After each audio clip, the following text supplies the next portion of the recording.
అందరికీ నమస్కారం అండి. Welcome to our channel. Telangana government employees న్యూస్‌లో భాగంగా న్యూ పీఆర్‌సీ మరియు ఫిట్‌మెంట్‌కి సంబంధించి లేటెస్ట్ అప్డేట్స్.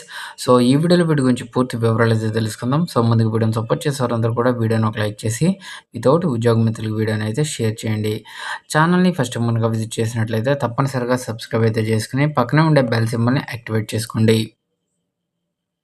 తెలంగాణ ఉద్యోగులకు కొత్త పీఆర్సీకి సంబంధించి హామీలు సరే నిర్ణయాలేవి అంటున్నారు.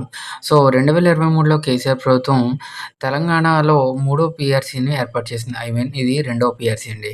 సో, 5% మధ్యంతర భృతి ప్రకటించడం ఉద్యోగుల్లో ఆశలు పెంచింది. అనంతరం జరిగిన ఎన్నికల్లో అధికారంలోకి వచ్చిన కాంగ్రెస్ పార్టీ 6 నెలల్లోగా పీఆర్సీ అమలు చేస్తామని తమ మేనిఫెస్టోలో ప్రత్యేకంగా ప్రకటించడం జరిగింది. అయితే 3 ఏళ్లు గడిచినా కమిషన్ నివేదిక సిద్ధం కాలేదు. ఈ నేపథ్యంలో ఉద్యోగుల ప్రశ్న ఒకటే.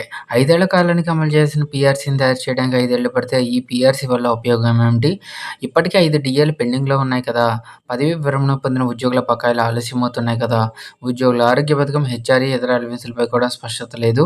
యుద్ధాల కారణంగా పెరుగుతున్న ద్రవ్యోల్బణం ఉద్యోగుల కుటుంబాలను తీవ్రంగా ప్రభావితం చేస్తుంది. ఒక సమర్థవంతమైన ప్రభుత్వం ఉద్యోగుల వేతనాలను ఖర్చుగా చూడదు.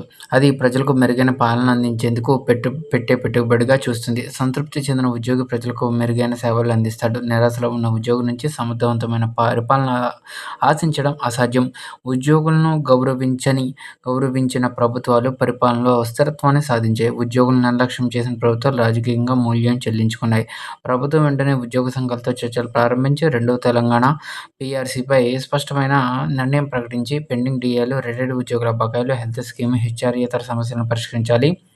అలాగే హెల్త్ కార్డుల కోసం 2 నెలలుగా 1.5% వేతనంలో కట్ చేశారు. కానీ విధి విధానాలు లేకపోవడంతో వైద్యం కోసం ఉద్యోగులు ఎదురుచూపులు తప్పడం లేదు.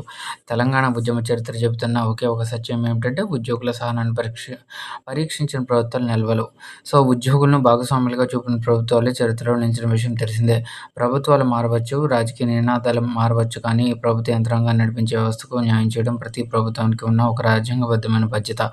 1వ తారీఖు వేతనం రావడం ఆత్మగౌరవానికి ప్రతీక కాదు. మేనిఫెస్టోలో ఉద్యోగులకు ఇచ్చిన హామీలను 30 నెలలు దాటినా అమలు చేయకపోవడం అణచివేతకు నిదర్శనం. గత ప్రభుత్వం కంటే మెరుగైన ఫిట్‌మెంట్ కోసం ఎదురుచూస్తున్న ఉద్యోగులకు పీఆర్సీ ప్రకటించే అనివార్య పరిస్థితి కల్పించే ప్రయత్నం అయితే జరగాలి.